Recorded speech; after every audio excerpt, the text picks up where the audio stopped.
رہا ہے۔ امام نے آنکھیں کھولی، کیا دیکھا؟ ام المنین ہے، اپنے رخسار امام کے طلبوں سے مس کر رہی۔ اے ام المنین، کیا کوئی حاجت ہے؟ کوئی کچھ کہنا چاہتی ہے کہ کہنا چاہتی ہے؟ ہاتھوں کو جوڑ کے کہا، اے میرے والی و وارث، یہ کنیز کیا کہے؟ ہاں ایک سوال کرنا چاہتی ہے۔ ہاں ام المنین پوچھو۔ اللہ اللہ، ام المنین کہتے ہیں عطا آپ نے سب کا ہاتھ حسن کے ہاتھ میں دیا، لیکن میرا بیٹا عباس، اس سے کیا خطا ہوئی جو میرے عباس کا ہاتھ آپ نے حسن کے ہاتھ میں نہیں دیا؟ اتنا سننا تھا۔ ام المنین سے فرماتے میرا شیر عباس کا ہے۔ ام المنین نے گجرے کی طرف، ایک گوشے کی طرف اشارہ کیا تو جناب امین نے کیا دیکھا؟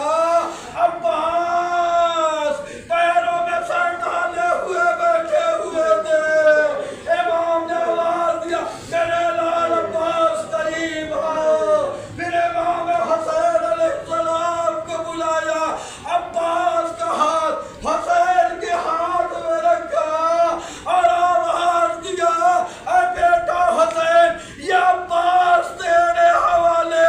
اور ایک وصیت جناب عباس سے کیا، اے میرے لال عباس، کربلا کے میدان میں جب نہر فرات پہ جانا تو میرے شیر پانی نہ پینا، اپنے بھائی کی پیاس یاد کر لینا۔ ہاں یہی وجہ ہے کہ عباس نے کربلا کے میدان میں چلو میں پانی تو لیا تھا، لیکن بابا کی وصیت یاد آئی، فوراً پانی دریا کے منہ پہ مارا۔ ہاں میرا بھیا حسین پیاسا، عباس پانی کیسے؟ انا للہ و انا الیہ راجعون۔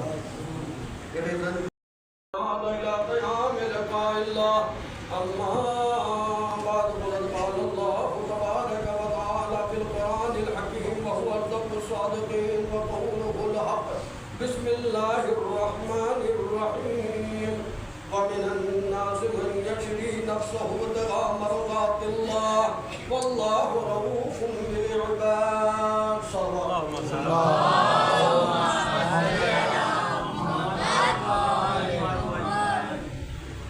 اس سے پہلے ایک مرتبہ معلومات پیش کروں، آپ لوگوں سے گزارش ہے کہ ایک مرتبہ سنائے ہوں اور تین مرتبہ سے درخواست کی تلاوت فرما کر سید مبارک حسین رضوی ابن سید محمد عسکری رضوی اور سیدہ طاہر بیگم بنت سید فضل حسین رضوی کے